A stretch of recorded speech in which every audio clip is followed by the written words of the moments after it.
दोस्तों, मैं आपसे सिंपल सवाल पूछता हूँ। आपका टाइम टेबल शायद लिखा हुआ होगा। मॉर्निंग में 6 टू 8 मुझे पॉलिटी पढ़नी है, 8 टू 9 मुझे ज्योग्राफी पढ़नी है और 2 टू 3 मुझे कुछ करंट अफेयर पढ़ना है। सो ऑन ऐसे करके आपने टाइम टेबल कुछ बनाया होगा। लेकिन अगर मैं आज पूछ लूँ कि आज आपका आउटपुट कैसा रहा, तो 90% एस्पिरेंट्स यहाँ पे चुप हो जाएंगे। तो पढ़ने में प्रॉब्लम नहीं है, प्रॉब्लम है कि आपने एक क्लॉक बेस्ड मेथड बना लिया है। आज की इस वीडियो में मैं समझाऊंगा कि क्लॉक बेस्ड जो टाइम टेबल होते हैं उनके फेल होने का रीजन क्या होता है, और उसी के साथ जो टारगेट बेस्ड अप्रोच होता है वहां पे सक्सेस रेट क्यों ज्यादा होती है बिना किसी कॉन्ट्रडिक्शन के। तो आज हम इन चीजों के ऊपर डिटेल में बात करेंगे। इसी के साथ में हम बात करेंगे कि प्रीलिम्स और मेंस में क्लैरिटी और कैसे है, टारगेट कैसे बनाए, कैसे अप्रोच पे जाए, इसके ऊपर बात करेंगे। और लास्ट में हम बात करेंगे जो हमारी तर्क आई स्पीसीएस की तरफ से कि मेंटरशिप कैसे प्रोवाइड की जाएगी। ओके, तो सबसे पहले हम बात करते हैं कि ये क्लॉक बेस्ड टाइम टेबल होता क्या है। तो आप सुबह उठ रहे हो और आपने एक टाइम टेबल बना लिया कि 6 टू 8 मुझे पॉलिटी ही पढ़नी है, 8 से 10 मुझे इकोनॉमिक या ज्योग्राफी कुछ भी पढ़नी है, मैंने ऐसे एक टाइम टेबल बना लिया। ओके, अब यहाँ पे नुकसान ये होता है कि अब आपका एक सब्जेक्ट कंप्लीट नहीं हुआ। आपने कोई टॉपिक चूज किया, आपने वो टॉपिक कंप्लीट नहीं किया, जैसे टाइम खत्म हुआ आप दूसरे सब्जेक्ट पे चले गए, फिर इसका टाइम खत्म हुआ फिर तीसरे सब्जेक्ट पे चले गए। इससे दिमाग में बहुत ज्यादा कंफ्यूजन क्रिएट होने लगा और एक जगह पे सेटिस्फेक्शन क्या आने लगा कि भाई मेरा फोकस तो हो रहा है, टाइम स्पेंड तो अच्छा हो जा रहा है, लेकिन इसका रिजल्ट कुछ भी नहीं आता। क्यों? क्योंकि आपने अपना कोई टारगेट अचीव ही नहीं किया। आप नॉर्मली सिर्फ एक एक सब्जेक्ट को कंप्लीट करते हुए क्यों? क्योंकि एक हम स्कूल में कैसे जाते हैं कि आधा घंटा हो गया ये पहला लेक्चर खत्म, आधा घंटा हो गया दूसरा लेक्चर खत्म। तो उस हिसाब से अभी भी हमारा माइंडसेट चलने लग जाता है, जो कि बहुत गलत होता है। हमारा फोकस कहाँ पे होना चाहिए? हमारा जो रिजल्ट प्रोड्यूस्ड होता है, मतलब हमने जो पढ़ा उससे हमें कितनी चीजें रिटेन रहती है, कितनी चीजें याद रहती है, वो सबसे ज्यादा प्रायोरिटी रहती है ना। अब बात है कि क्यों ट्रेडिशनल टेबल फेल होता है। सबसे पहली चीज ये होती है कि मैं बोलता हूँ जब आप मॉर्निंग में उठते हो कि आपकी एनर्जी सबसे ज्यादा हाई होती है, तो उस टाइम पे आप सबसे डिफिकल्ट सब्जेक्ट को लोगे, फिर वो एनर्जी अप एंड डाउन चलती रहेगी इसी तरीके से। तो ह्यूमन की एनर्जी मॉर्निंग में बहुत अच्छी होती है, फिर उसके बाद आफ्टरनून में गिरती है, फिर 6 बजे के आसपास अच्छी होती है, फिर उसके बाद 7 से 8 बजे तक फिर गिरती है, फिर रात को जब हम बेड पे सोने जाते हैं तब थोड़ी सी बहुत अच्छी रहती है। तो यहाँ पे पर्टिकुलरली आपका टाइम स्लॉट यहाँ पे डिवाइड करना पड़ता है। फॉर एग्जांपल मॉर्निंग में उठ रहे हो तो आप हार्ड सब्जेक्ट को लीजिए, फिर थोड़ा सा इवनिंग हुआ है तो जब आप नैप लेके उठते हो इवनिंग या आफ्टरनून में, उस टाइम पे कोई दूसरा एक सब्जेक्ट ऐड कर दीजिए। फिर ये जो नीचे वाला जहां पे आपकी एनर्जी सबसे डाउन होती है वहां पे या तो रिवीजन करिए या तो पीवाईक्यू को एनालिसिस करिए। तो रात में सोते समय अपने पीवाईक्यू को अच्छे से एनालाइज करके बैठिए। तो इससे क्या होता है, आपको ये पता चलता है कि मेरा पूरा एक डिसिप्लिन क्या रहा, पूरे दिन का एक शेड्यूल क्या रहा। तो आप अपने दिन के शेड्यूल उसके बेस पे आप टारगेट बनाते हो, जिससे आपकी एक इफेक्टिव स्टडी हो पाती है ना। यूजुअली हम क्या करते हैं कि हम मॉर्निंग में उठते हैं, 4 घंटा इस सब्जेक्ट को पढ़ेंगे, 4 घंटा इस सब्जेक्ट को पढ़ेंगे, बस 8 घंटा तो हो ही गया। 8 घंटे के हिसाब से नहीं पढ़ना है, अपने टारगेट के बेस्ड पे रह के पढ़ना है, वो सबसे ज्यादा प्रायोरिटी पे होनी चाहिए। ठीक है, तो पहली चीज तो आपको समझ में आ गई, डिसिप्लिन विदाउट फ्लेक्सिबिलिटी ब्रेक की नहीं होती है। तो आपको डिसिप्लिन लाना है तो अपनी फ्लेक्सिबिलिटी को तो तोड़ना तो पड़ेगा ही। दूसरा है कोई अकाउंटेबिलिटी नहीं होती है। भाई 2 आवर्स स्टडी तो कर रहे हैं, but what come out of it, कुछ पता ही नहीं चलता है कि भाई हमने 2 घंटा तो पढ़ लिया, 2 घंटे के बाद हमें कुछ समझ ही नहीं आ रहा कि हमने क्या क्या पढ़ा है। तो कोई मेजर नहीं करते, कोई आउटपुट नहीं निकल के आ रहा है, हमने किसी एमसीक्यू की तरफ अपने चेक भी नहीं किया है। फिर रीजन नंबर 3 क्या है? फॉल्स सेटिस्फेक्शन मिलता है कि भाई हमारा टाइम टेबल तो फॉलो हो रहा है, मैंने आज ये सब्जेक्ट पढ़ लिया, ये सब्जेक्ट पढ़ लिया, ये सब्जेक्ट पढ़ लिया, लेकिन वहां अगर मैं 100% पढ़ रहा हूँ और मैं बोल रहा हूँ कि आपसे मैंने कुछ चीज पूछ लिया, आप 1% भी नहीं बता पा रहे मगर आपने पढ़ लिया है, तो कोई मतलब भी नहीं होता है ना। बहुत बार दिन भर में हमने सब कुछ पढ़ लिया रहता है, लेकिन हमें याद ही नहीं आता कि हमने पढ़ा क्या है। क्यों? क्योंकि हमने अपने पूरे शेड्यूल को एक टाइम से बनाया कि मुझे मिनिमम 8 घंटा पढ़ना है, मिनिमम 12 घंटा पढ़ना है। भाई ऐसा कुछ मत करिए, एक टारगेट बनाइए, उस टारगेट पे चलिए। ओके, फिर इसके बाद proper difference target based system में क्या क्या होता है मैं ये बताता हूँ। व्हाट टॉपर डू, मतलब मैं हो गया या कोई टॉपर हो गया, हम लोग सब क्या करते थे, टॉपर क्या करते थे कि मुझे ये नहीं फर्क पड़ता मैं कितना घंटा पढ़ रहा हूँ। यूजुअली हमारे साथ भी जब हम मेंस इंटरव्यू जब भी फ्री देने जाते तो हमारे लिए ये नहीं होता कि 12 घंटा पढ़ा, 14 घंटा पढ़ा। भाई सुबह से लेकर रात तक पढ़ना है, खत्म करना है, चाहे जो हो जाए। अगर रात के 1-2 बज गया तो भी मुझे खत्म करके ही सोना है।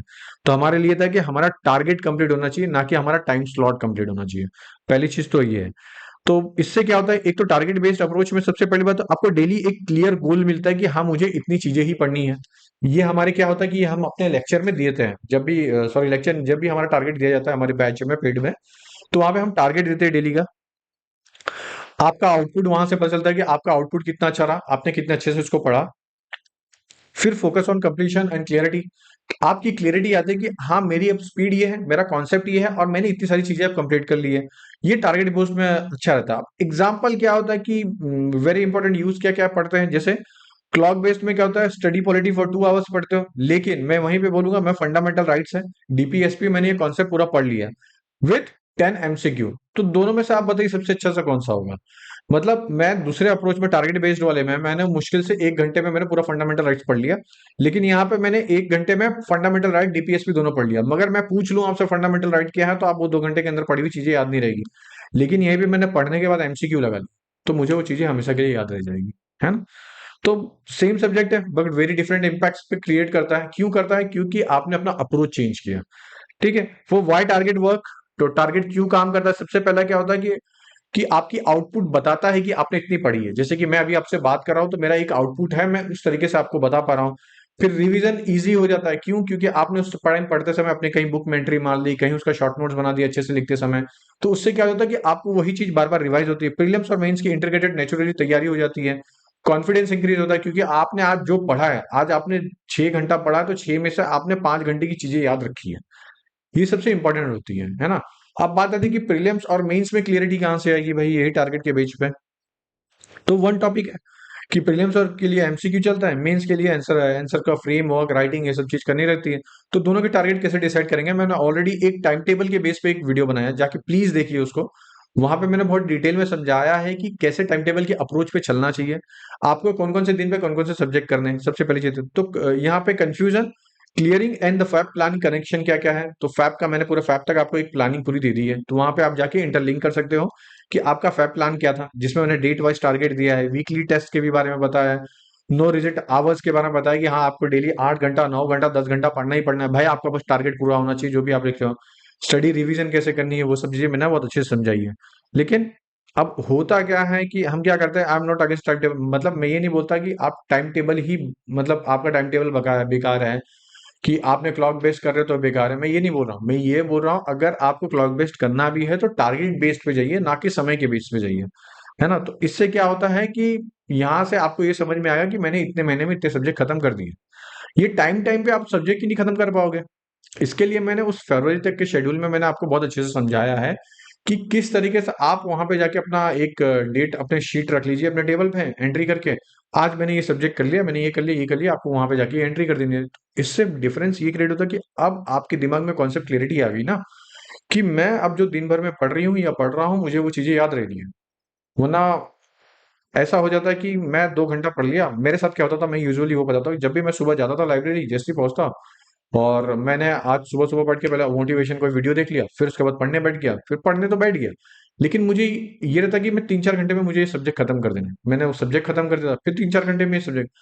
1-2 महीने के बाद मुझे रियलाइज हो गया कि भाई ये बहुत गलत है, ये नहीं करना है, मुझे अब टारगेट बना के चलना है। तो मैंने अपनी डायरी मेंटेन की जिसमें डेली लिख देता था कि हाँ मुझे आज ये चीज खत्म करनी है, ये पॉइंट खत्म करनी है, ये पॉइंट। मैं उस पॉइंट को खत्म करता, उसी के साथ मैं साइड बाय साइड अपने खुद के नोट्स बनाता, अपनी खुद की लैंग्वेज में, हिंदी, इंग्लिश, मराठी, गुजराती, जिसमें आपको बनाना है उसमें मैंने बना के रख दिया अच्छे से। अब बात जैसे ही मेरा रात का जाने का टाइम होता, रात के टाइम पे मैं बैठ के उसको रिवाइज करता, तो वहां से मेरी क्वालिटी टाइम निकल के आने लग गई। ये एक सिंपल मेथड होता है जो सबको करना चाहिए। फिर सिंपल ट्रांजिशन क्या है, रूल क्या है, फ्रॉम टुमारो। अब आपको कल से क्या करना है, पहला स्टॉप राइटिंग आवर्स, कोई घंटे में मत पढ़ने का लिखिए। स्टार्ट राइटिंग आउटपुट, आपका आउटपुट कितना आया वो अपने डायरी के थ्रू पे आप मेंटेन करिए, ट्रैक करिए कितना आप चीजें आपने कंप्लीट करी, कितने टाइम में कंप्लीट करी, कितना इंटेंसिटी में की, वो सब चीज कंप्लीट करिए। देखिए एक गोल्डन रूल बता है, clock is a tool not a master. Okay, तो क्लॉक को अगर मास्टर करना है, समय को अगर मास्टर करना है, तो खुद को जीतिए, समय अपने आप जीत जाओगे। लेकिन अगर आप खुद को ही नहीं जीतोगे, समय को क्या खाक जीत पाओगे? भाई सिंपल सी चीज है। 5-5 6-6 साल तक प्रिपेयर कर रहे हो मगर यही नहीं समझ में आ रहा है कि मुझे आज क्या पढ़ना है, क्या नहीं पढ़ना है, वगैरह वगैरह, ये सब चीजें दिमाग में सबसे ज्यादा घूम रही है। बैच लेना है कि नहीं लेना है, मैं अभी मेंस पढ़ूं कि प्री पढ़ूं, अभी ज्योग्राफी पढ़ूं कि क्या पढ़ूं, ये सब चीज का दिमाग में सब कुछ चलता ही भी रहता है। तो पूरे वीडियो में मैंने आपको ये डिटेल में समझाया है। तो अभी तक अगर आपको वीडियो अच्छा लगा तो लाइक शेयर सब्सक्राइब जरूर कर दीजिएगा। इसके आगे मैं आपको ये बताने वाला हूँ कि अभी अभी रिसेंटली हमने एक इनिशिएटिव लॉन्च किया है, तरका स्पेशियस मेंटरशिप, जिसमें पर्सनली मैं आपको हर वीकली आऊंगा। या तो 1-to-1 मेंटरशिप शिप चाहिए तो वो दूंगा, पर्सनल मेंटरशिप आपको मिलेगी, स्मॉल ग्रुप बनेगा जो सिर्फ 10 लोगों का होगा, बिलीव मी 10 लोगों से ज्यादा को नहीं लिया जाएगा। सिर्फ 10 लोग को मैं अलाउड कर रहा हूँ। क्यों अलाउड कर रहा हूँ? क्योंकि मैं कुछ पर्टिकुलर एक वीक के लिए फिक्स कर रहा हूँ। उस वीक में इतने लोगों को मैं अच्छे से ट्रेंड कर दूंगा कि आपको अब ऐसे ऐसे पढ़ना है।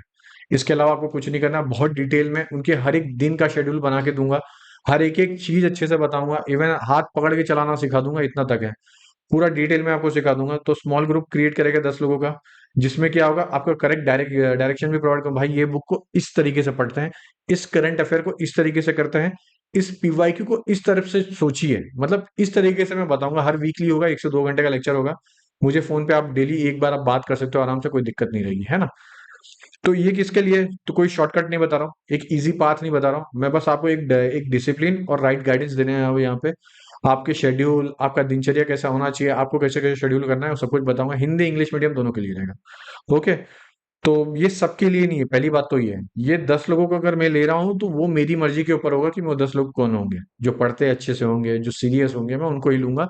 बाकी सबको मैं, ऐसा नहीं कि आप मुझे फोन करके बोल देंगे सर मैं बहुत सीरियस हूँ, मैं आज से पढ़ूंगा, मैं ये करूंगा वो करूंगा, भाई मुझसे नहीं मतलब है। मैं कुछ चीजें पूछूंगा, अगर मुझे लगता है कि हाँ ये लेजिटिमेट है तो मैं उसको ले लूंगा, वरना मुझे कुछ नहीं है। मुझे कोई ऐसा नहीं है कि मुझे पैसा दोगे तो ही मैं लूंगा। ठीक है। तो अब अगर इसमें आपको ज्वाइन होना है तो हमारे तरह का आईएएस पीसीएस के टेलीग्राम चैनल पे आना पड़ेगा, वहां पे आप कांटेक्ट करिए, टीम आपको इसकी इन्फॉर्मेशन दे देगी। तो अभी तक जो हमने बात किया, पूरा हमारा पूरा एक टारगेट बेस्ड अप्रोच होना चाहिए, ना कि एक शेड्यूल बेस्ड अप्रोच होना चाहिए, मतलब एक टाइम टेबल, एक क्लॉक बेस्ड अप्रोच नहीं होना चाहिए। इसके ऊपर हमने बहुत अच्छे से बात की है। तो प्लीज ये अपने एक पूरे डेली शेड्यूल में लाइए, समझिए कि टारगेट कैसे बनाना है, टारगेट कैसे नहीं बनाना है। मैंने ऑलरेडी एक आपके सामने एक पूरा अच्छे से टाइम टेबल दिया हूँ, उसको जाके देखिए, आपको सीखने मिलेगा। अगर अभी तक आपको वीडियो अच्छी लगी है तो प्लीज लाइक शेयर और सब्सक्राइब करके जाइए। ओके दोस्तों, चलिए, जय हिंद।